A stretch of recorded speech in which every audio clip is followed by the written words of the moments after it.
من الشيطان الرجيم. بسم الله الرحمن الرحيم. وإما نرينك بعض الذي نعدهم أو نتوفينك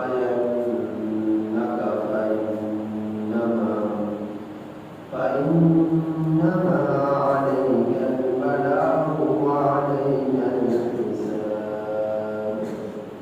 أولم يروا أنا نأتي الأرض ننقصها من أطرافها والله يحكم لا معقب لحكمه وهو سريع الحساب.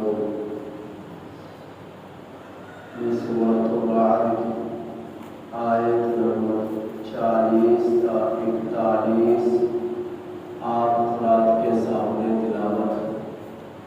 ان آیات کریمہ کا ترجمہ ہے وَإِمَّا، اور اگر نُرِيَنَّكَ، ہم آپ کو دکھا دیں بعض وہ چیز نعدهم جس کا ہم ان لوگوں سے وعدہ کرتے ہیں، او نتوفینک، یا ہم آپ کو وفات دے دیں، فإنما، سو بے شک پختہ بات ہے، علیک البلاغ، آپ پر، آپ کے ذمے پہنچا دینا ہے، وعلینا الحساب، اور ہمارے ذمے حساب لینا ہے۔ اولم یروا، کیا یہ لوگ نہیں دیکھتے، انا نأتی الارض، کہ ہم کھینچے چلے آ رہے ہیں زمین کو، ننقصها، ہم گھٹاتے ہیں اس کو، من اطرافها، اس کے اطراف سے، واللہ یحکم، اور اللہ فیصلہ کرتا ہے، لا معقب لحکم، اس کے فیصلے کو کوئی نہیں ہٹا سکتا، وہو سریع الحساب، اور اللہ جلد حساب لینے والا ہے۔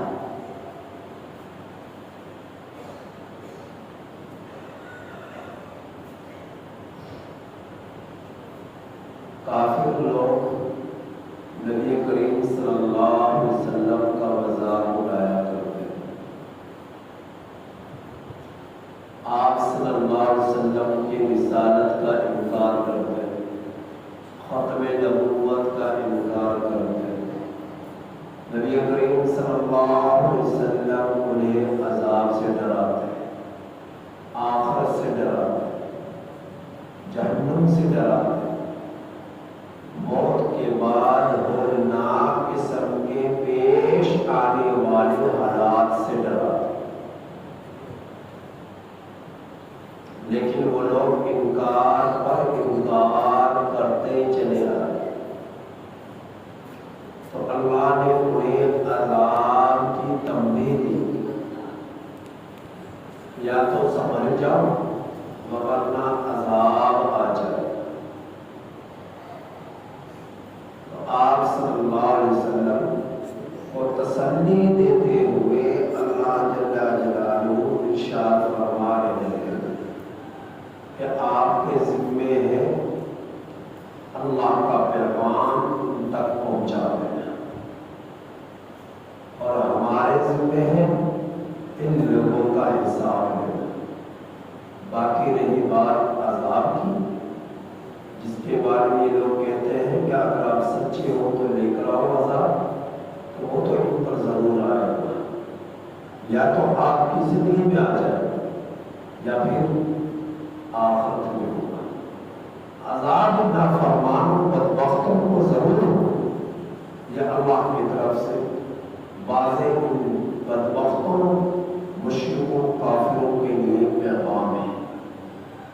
چنانچہ جب کوئی شخص مرتا ہے، مرنے کے ساتھ ہی میرے نبی نے فرمایا من مات قد قامت قیامت، اس کی قیامت قائم ہوگی۔ موت کے وقت حالت نزا میں جب ہوتا ہے، روح نکلنے لگتی ہے، تو اللہ اس کی آنکھوں کے سامنے سے پردے ہٹا دیتا ہے، فرشتے اسے نظر آنا شروع ہو جاتے ہیں۔ اگر بدبخت ہے تو جہنم کا ٹاٹ کا بدبودار لباس اس کے لیے لایا جاتا ہے، اور فرشتے نیلو آنکھوں والے، سیاہ چہرے والے، خوفناک شکلوں میں ان کے پاس موجود ہوتے ہیں۔ ایسے بدبختوں کافروں کے، نافرمانوں کے جو دنیا کے اندر اپنے رب کی نہیں مانتے، نبی کی نہیں مانتے، کفر پر ڈٹے رہے، شرک پر جمے رہے، تو ایسے بدبختوں کا انجام ایسا ہوگا۔ اب بولنا چاہے بول نہیں سکتا، بلانا چاہے بلا نہیں سکتا، مدد کے لیے پکارنا چاہے پکار نہیں سکتا۔ دنیا کے بادشاہ نیچ پڑ گئے، دنیا کے امیر دور ہو گئے، اپنے قریبی تھوڑے رشتے داروں کو پتہ ہی نہیں چل رہا کہ کیا چاہ رہا ہے، اس کے دل پر کیا گزر رہی ہے، اسے کیا گزر رہا ہے۔ اب وہ بے بس ہے، اور بے بسی کے عالم میں وہ سارے مناظر دیکھ رہا ہے، لیکن کسی کو کچھ بتا نہیں سکتا، کیونکہ اب وقت گزر چکا ہے۔ اور نیک وقت کی قیامت بھی اس کی موت کے ساتھ شروع ہو جائے کہ اللہ اس کی قبر کو جنت کے باغات میں سے ایک باغ بنا دے، اس کی قبر کا حد نگاہ وسیع بن جائے، جنت کی ہوائیں اس کی قبر کے لیے کھڑکیاں کھول دی جاتی، اور خوشبوئیں اس کی قبر کو خوشبوؤں سے معطر کر دیا جائے، اور خوبصورت حسین و جمیل جنت کا لباس لے کر فرشتے اس کی موت کے وقت پیش ہوتے ہیں۔ 18-19 فرشتے قطار در قطار کھڑے ہوتے ہیں اس کے استقبال کے لیے، اور آسمان کا ہر دروازہ اس کے لیے کھلتا ہے، ساتوں آسمان پر اسے لے جایا جاتا ہے، مرحبا مرحبا کی صدائیں ہوتی ہیں، اور فلاں بن فلاں کے ساتھ تعارف ہوتا ہے، اور یہاں تک کہ اسے علیین میں پہنچا دیا جاتا ہے، اور کافر کے روح کو سجین میں پہنچا دیا جاتا ہے۔ تو میرے اللہ نے فرمایا کہ ان لوگوں کو جس عذاب سے ڈرایا جا رہا ہے، یا تو ان کو دنیا میں آ جائے اور آخرت میں تو یقینی ہے۔ تو آپ صلی اللہ علیہ وسلم سے فرمایا آپ پریشان ہو، آپ کے ذمے پیغام پہنچانا ہے، اب یہ لوگ مانیں یا نہ مانیں، اور ہمارے ذمے حساب لینا ہے۔ اگلی آیت کریمہ میرے اللہ نے فرمایا اولم یروا انا نأتی الارض، کیا یہ لوگ نہیں دیکھتے کہ ہم زمین کو کھینچے چلے آ رہے ہیں۔ کافروں کے لیے زمین تنگ ہو رہی ہے، مسلمانوں کے لیے زمین وسعت پکڑ رہی ہے۔ نبی کریم صلی اللہ علیہ وسلم مکہ مکرمہ میں جو تھے، نبوت میں جانے کے بعد آپ صلی اللہ علیہ وسلم نے مکی زندگی گزاری، لوگوں کو دعوت دی، لوگوں کو تبلیغ کی، ایک اللہ کی طرف بلایا، کفر سے روکا، شرک سے روکا، لیکن آپ صلی اللہ علیہ وسلم کا زیادہ اثر مکہ والوں پر نہیں پڑا۔ آپ صلی اللہ علیہ وسلم ہجرت فرما کر مدینہ تشریف لے گئے، مدینہ میں پر آپ کا اقتدار ہوا، پھر آپ نے غزوہ خیبر فتح کیا، اس پر آپ کا اقتدار ہوا، پھر فتح مکہ ہوا، اس پر آپ کا اقتدار ہوا۔ آپ صلی اللہ علیہ وسلم کی زندگی کے آخری عمر میں عرب سارا مسلمان ہو چکا تھا۔ آپ صلی اللہ علیہ وسلم کی زندگی کے آخری ایام میں عرب سارا مسلمان ہو چکا تھا۔ اب کافروں کے قدموں سے زمین کھینچ کر مسلمانوں کے قدموں پر نیچے آ گئے، یعنی مسلمانوں کا رقبہ پھیل گیا۔ لوگ عرب کی زمین پر ہر جگہ مسلمان نظر آنے لگے۔ آپ صلی اللہ علیہ وسلم کی دعوت کا یہ اثر تھا۔ مکہ میں بھی لوگ مسلمان ہوئے، مدینہ میں جس طرح ہوئے، خیبر میں اور فتح مکہ پر تو سارے لوگ ہی مسلمان ہوئے، چند ایک بچے اور کچھ گرفتار ہوئے جنہوں نے ہتھیار ڈال دیے۔ غرض یہ آپ صلی اللہ علیہ وسلم کو میرے اللہ نے بشارت دی کہ اللہ مسلمانوں کے کافروں کے قدموں سے زمین کو کھینچ کر مسلمانوں کے قدموں پر پھیلا رہے ہیں۔ کافروں کے لیے زمین گھٹ رہی ہے، مسلمانوں کے لیے زمین بڑھ رہی ہے، مسلمانوں کے لیے زمین وسعت پکڑ رہی ہے، وسعت پکڑ رہی ہے۔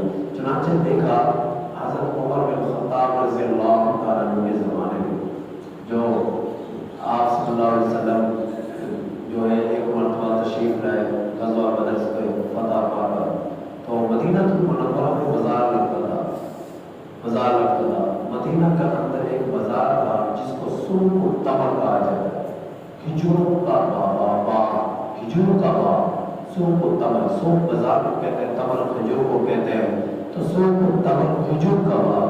تو اس جگہ پر آپ صلی اللہ علیہ وسلم وہاں پر تشریف لائے سوق التمر بازار میں۔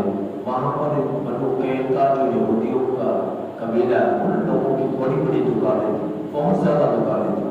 تو فتح مکہ سے جب تشریف لائے، غزوہ بدر سے جب تشریف لائے، تو آپ صلی اللہ علیہ وسلم نے وہاں پر آ کر دعوت دی، ایک اللہ کی طرف بلایا، اور میرے نبی نے بشارت دی ایک وقت آنے والا ہے جب کیسر و کسریٰ پر ہماری حکومتیں ہوگی اور ان کے تک اسلام پہنچ چکا ہوگا اور یہ ان سے حکومتیں چھین لی جائیں گی۔ اب کیسر جو ہے یہ عیسائی تھے، کیسر جو ہے روم کا بادشاہ کا نام تھا، تو یہ لوگ عیسائی تھے، سپر پاور طاقت تھے۔ اور دوسرا کسریٰ یہ جو ہے مجوسی تھے، یہ لوگ مجوسی تھے، فارس پر ان کی حکومت تھی۔ تو اب یہ اس زمانے کی سپر پاور حکومتیں تھیں، جس طرح آج کے زمانے میں دنیا نے بھی اس بات کو تسلیم کیا ہوا ہے کہ سپر پاور امریکہ ہے، جبکہ حقیقی حاکمیت اللہ کی ہے۔ نہ اس زمانے میں کوئی سپر پاور تھا اللہ کے سوا، نہ اس زمانے میں کوئی سپر پاور ہے اللہ کے سوا۔ اصل سپر پاور وہ ہے جس کو اللہ نے دیا اور جس نے اللہ کو پا لیا اور جس سے اللہ راضی ہو گیا، یہ سب سے طاقتور ہے۔ اللہ جسے سپر پاور بنانا چاہے تو پھر ہتھیاروں کی ضرورت نہیں ہے، ایٹم بم کی ضرورت نہیں ہے، ایمان کی طاقت ہی دوسروں کو ذلیل کر کر رکھ دیتی ہے، مغلوب کر کر رکھ دیتی ہے۔ یہ ایمان کی طاقت ہی ایٹم بم سے زیادہ طاقت رکھتی ہے۔ مگر آپ دیکھتے ہیں کہ مسلمانوں پر جو ہے حملے ہوتے ہیں، مسلمانوں کو شہید کیا جاتا ہے، لیکن آپ کے ایٹم بم رکھنے والے بھی جو ہے غلام بن چکے ہوتے ہیں، ان کے اندر خوف پیدا ہو چکا ہوتا ہے، اور پھر ان کے ہاتھ میں اٹھاتے ہیں ہمارا بنے گا کیا۔